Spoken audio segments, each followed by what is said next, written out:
Quando o MBL surge, as figuras que têm protagonismo são exatamente você, o Kim, o Holiday. Uhum. Dessas figuras do início do MBL para hoje e do MBL daquele começo para hoje, o que mudou e o que continua igual? A gente amadureceu muito. Muito, muito, muito. E o que ficou igual é que a gente continua sonhador.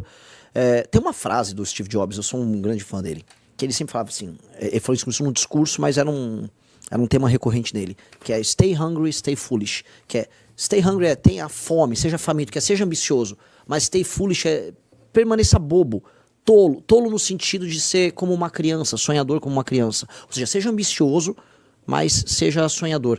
E a gente manteve isso, né? O lance é que a gente era muito foolish ainda naquela época. Acreditava, por exemplo, que, com a Lava Jato as pessoas despertaram, que as pessoas iam enfrentar e não iam ter político de estimação, e aquelas ruas que derrubaram o PT iam significar que objetivamente as pessoas queriam um Brasil com leis rígidas contra a corrupção para todos, mas não. No fundo, a gente se desencantou com o processo, viu que o próprio campo político ao qual a gente faz parte, a direita, é extremamente infantil e que também tem seus bandidos de estimação, e aí a gente falou, para fazer política, só sendo uma alternativa de poder. Por isso nós precisamos ter um partido político. E quando a gente parou de se entender apenas como um movimento de pressão social, e sim como uma alternativa de poder, a gente alterou toda a nossa dinâmica e aí começou a construir uma revista digital, e depois essa revista virou uma revista apenas física, que é a Revista Valete. A Revista Valete, depois da Piauí, é a segunda maior revista de cultura e política do Brasil, em termos de tiragem, em termos de assinantes. Mostramos um próprio aplicativo de rede social, que é a Valete Plus, que é um aplicativo para a criação de conteúdo intelectual para o nosso universo, que não é passível de ser censurado, então permite que as pessoas tenham liberdade de trabalhar novas ideias. Isso acabou formando uma geração de jovens brilhantes. Então, se for pegar brasileiros que estudam em Harvard, no MIT, em Georgetown, eu fui visitar eles agora nos Estados Unidos, brasileiros que estudam em Coimbra, pessoal das melhores universidades do Brasil, do ITA, o IME, do INSPER, a FGV, a molecada tá muito, discutindo os temas que a gente tá trazendo. E isso é inspirador, a gente precisa formar essa nova geração. Então fizemos isso e agora tá dando uma ferramenta para esse pessoal, que é o partido político. Com o partido político próprio, essas pessoas que estão agora querendo transformar a política não vão precisar depender do Kassab, do Valdemar da Costa Neto para poder fazer política. Elas vão ter um espaço delas para fazer a política de uma maneira jovem e sem vícios. E aí é o projeto. A expressão outsider foi muito usada recentemente, inclusive na candidatura do Pablo Marçal em São Paulo. Eu não sei se existe um contraponto entre o Pablo Marçal, a candidatura dele, e a sua candidatura, porque ele quase foi prefeito de São Paulo. Faltou muito pouco para que ele fosse ao segundo turno, se apresentando como alguém que não era do sistema, alguém que propunha a parte simpatias e antipatias. Eu só estou usando o exemplo do Marçal pelo desempenho que ele teve nas urnas e pelo desempenho que ele tem nas redes sociais. Você é esse outsider? Você ocupa esse espaço do Pablo Marçal que está inelegível nessa eleição? Não. Eu acho ele um sujeito deplorável e eu não quero em nenhuma medida parecer ele. O Pablo Marçal é um sujeito sem caráter, é um aproveitador. Ele usou os sonhos daquelas pessoas aí nas eleições com um monte de brincadeira e sumiu. Eu não sou um irresponsável. Eu não vou ficar inelegível ao final dessas eleições. Eu montei um partido político. Esse partido político pressupõe responsabilidade, não só com o que eu estou fazendo numa eleição presidencial, mas nas dezenas de candidaturas que nós vamos ter a governador, nas milhares de candidaturas a deputados só esse ano. Eu tenho uma responsabilidade para com milhares de jovens que ficaram coletando assinatura debaixo do sol no Brasil. Então eu não posso fazer isso e ser um brincalhão. Eu posso ser colocado como outsider no sentido de que eu não estou no grande jogo, ou seja, eu não estou na lista de amigos do Vorcaro. Não. Né? Mas eu não sou um outsider no sentido de que eu vou ficar arrumando briga, falando, eu não tenho nada a ver com esses caras. Não, eu montei um partido. Eu montei um partido porque eu quero alterar o sistema. Até porque não existe isso de viver para além de um sistema. Nós estamos numa emissora. Para estar montado, a água tá no copo aqui, pessoas trabalharam, existe um sistema de organização. Sistema, no fundo, são sistemas de organizações sociais, são lógicas de relações interpessoais que criam, vamos dizer, objetivos comuns e resultados comuns. Eu quero que esse sistema no Brasil seja bom para os brasileiros. Então, falar que eu sou, vou estar aí para romper tudo, não sou eu não sou esse cara. E em nível nacional, vou aproveitar a sua presença aqui, você também citou a lista do Vorcaro, que tem grandes nomes do empresariado, tem praticamente todos os nomes, vou até pegar aqui para ler os nomes que aparecem. É um furo do SBT News, da Basília Magno. E aqui nós temos nomes como governador Ibanez, de Brasília. Esse já era... João Dória. Você viu a troca de mensagens? O Dória preocupado com ele? Não vi. Não, vazou a troca de mensagens. Alexandre de Moraes, Ricardo Lewandowski. Eu também vi Henrique Lewandowski, que suponho tem algum grau. Acho que é o filho dele. Com o Ricardo. Ciro Nogueira. Esse, nas festas, era o hit. Nós lemos aqui Cláudio Castro, provavelmente governador Do Rio. do Rio de Janeiro, não sei que seja um homônimo. Cacai, grande advogado. Wesley e Joesley Batista. Parceiros de negócio na Venezuela, Clássico, inclusive. né? Eles não podem estar fora. Aqui aparece também Eduardo Tanuri, que deve ter alguma ligação Com com Nelson Nelson Tanuri. Eu não sei qual é o parentesco. Mais uma vez aparece ministro Lewandowski, Toffoli. Parceiro de... É sócio, né? Sócio no Paraná. Hugo No Motta, Taiaiá. José Dirceu, ministro Valdir Salomão, senador Irajá, Gabriel Galípolo, presidente do Banco Central. E por aí vai. É assustador, né, Renan? Sim. Me permita dizer, é assustador, porque a Vivi Moraes, deve ser a esposa do Sim. ministro Alexandre Moraes, que é colocado aqui como Vivi Moraes, ministro Silvio Costa Filho. Sim. Já estava no Petrolão. É assustador porque parece que não vai sobrar ninguém de nenhum viés político, de nenhum posicionamento político, do empresariado, do judiciário, infelizmente também de igrejas evangélicas, Sim. lideranças A Lagoinha muito envolvida. E assim, que bom que você citou esse ponto, porque é um escândalo ecumênico. Ele vai da direita à esquerda, do topo do STF até prefeituras pequenas no interior da Bahia. Ele é da direita à esquerda, de cima a baixo. Ele pega tudo. São poucos os que podem falar, eu não tenho nada a ver com esse escândalo. Esse escândalo toca quase tudo. E eu ainda não falei do setor privado, eu estava falando da parte pública. Setor privado, o grau de contaminação de empresas grandes no mercado financeiro que saíram vendendo CDB do Banco Master sem nem ligar, é enorme. A gente está falando de dezenas de bilhões. Eu não vou citar um nome aqui, assim, teve uma que é muito famosa, talvez a maior de todas, ela vendeu mais de 30 bilhões em CDB do Banco Master, indicando para os seus clientes, não, isso aqui parece uma boa compra. Isso é loucura. Mas é um esquema gigantesco, né? Um negócio impressionante. Foi o maior esquema de corrupção da história do Brasil. Isso aqui já é fato dado. Não só em volume de dinheiro, mas em contaminação, não só no mercado, mas na política. Você está falando de ministro do STF, ministro do STJ, foi citado um aqui, está falando de presidentes de partido político. Estou falando de lideranças que participaram do governo Lula, de lideranças que participaram do governo Bolsonaro. Presidentes do Congresso. Sim. Né? O Alcolumbre está super envolvido. O Alcolumbre participou da nomeação do Otto Lobo para a CVM. E o Otto Lobo basicamente é um nome do Vorcaro e do Joesley. Até porque o Joesley e o Vorcaro tinham negócios juntos. Eles atuavam juntos. Estou falando governo Tarcísio aqui em São Paulo, estou falando do governo Ratinho no Paraná, eu estou falando de governos do PT na Bahia, ou seja, é um escândalo que ele não perdoou ninguém. Ninguém. Então assim, eu obviamente que não vou citar ninguém, eu não tenho nada a ver com isso, não estamos nesse jogo, mas mesmo gente que, assim, pequena, espalhada pelo Brasil, se envolveu. É uma máfia? É mais do que uma máfia, porque nesse sentido, a máfia em geral, ela tem um inimigo, ou ela garante um território. Eles não tinham um inimigo, não tinham nada, eles eram tudo. Foi um grande esquemão combinado, porque a partir do momento que entrou ministro do STF, entrou gente do governo Lula, entrou gente que estava no governo Bolsonaro, quem é quem nessa história? Quem eles estão enfrentando? Não estava, eles estavam nas mesmas festas. É muito maior que Mensalão, é muito maior que Petrolão. Incomparável. Envolve todos os vieses, todas as vertentes. Todos. E por isso que as pessoas não estão na rua. Só a política, né? E aí você me fez uma pergunta boa no começo, o que vocês mudaram, o que vocês mantêm igual? Eu falei, a gente amadureceu, porque a gente percebeu que as pessoas tinham bandido de estimação.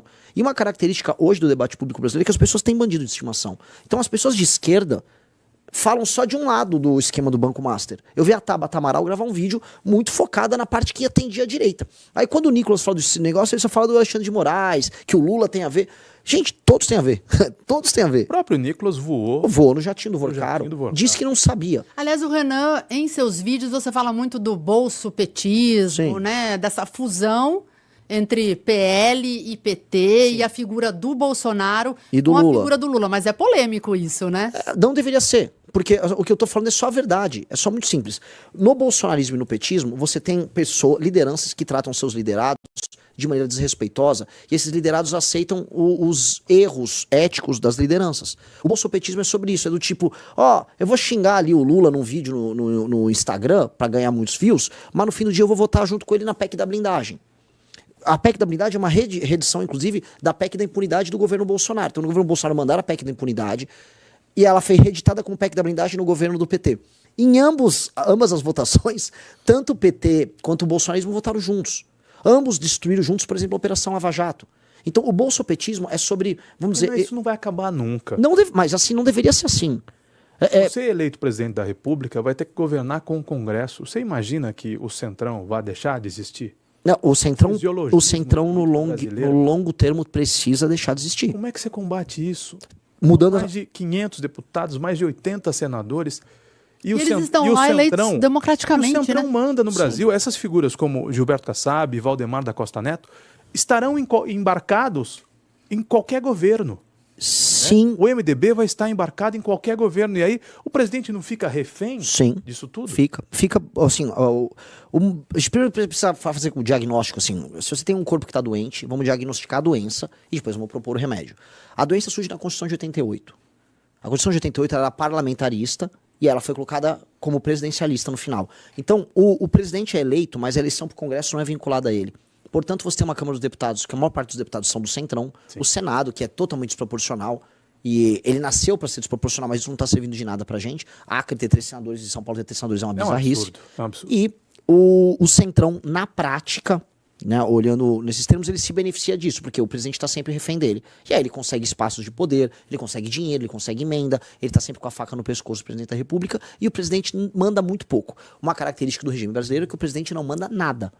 O presidente é muito fraco. E ele está ficando cada vez mais fraco, que depois de um certo tempo, a partir dos anos 2010, surge o STF como outra força. E aí ele manda muito menos. Um presidente hoje... Eu não dá nem para falar que o Lula fez um governo de esquerda e o Bolsonaro de direita. Não, ambos fizeram um governo de centro. Governos mitigados. Eles só têm um discurso pra claque deles lá, que é meio... Mas você acha ruim isso, um governo de centro? Acho ruim no governo de centro, porque o centro, nesse sentido, é um centro que não ataca de maneira radical. Fica em cima do muro em situação... Exato. Então ele nunca passa uma reforma econômica realmente ousada. Passou agora, por exemplo, uma reforma na área de segurança pública. Tiraram a redução da maioridade penal da reforma. Por que tiraram? Por que tem que ter essas mitigações? Tudo tem que ser mitigado no Brasil. Quando você vai fazer uma reforma previdenciária, vem cheio de mitigações. Então, a gente via sempre aquele país que, quando vai fazer vira um aluno que vamos fazer uma prova, tira 5. A gente nunca tira 8 na prova, 9. A gente sempre tira 4, 5, 3, 4, 5. Porque nunca dá para fazer algo verdadeiramente intenso. E por que não dá? Porque o Poder Executivo não manda. Quando não, reformas são reformadas. Que sabotava. Lógico, sabotava. A reforma trabalhista tinha um aspecto lá da... Meu Deus do céu, o termo que eu quero me referir é quando... O acordado passar por cima do... Não, quando o funcionário processava a empresa e pedia um valor absurdo, sucumbência. Ah, sim, a questão da sucumbência. Derrubaram. Foi um avanço extraordinário. Reformaram a reforma. Sim. Derrubaram a sucumbência. Que era justamente a parte mais importante da reforma, que acabou com a indústria da indenização trabalhista. Que é um dos grandes absurdos brasileiros. O Brasil é o pior país do mundo nisso. Pois bem, esse é o grande problema. O Brasil, a gente nunca anda. E por isso a gente ficou para trás. Se você não consegue andar em alta velocidade e fazer o que precisa ser feito em alta velocidade, você fica para trás.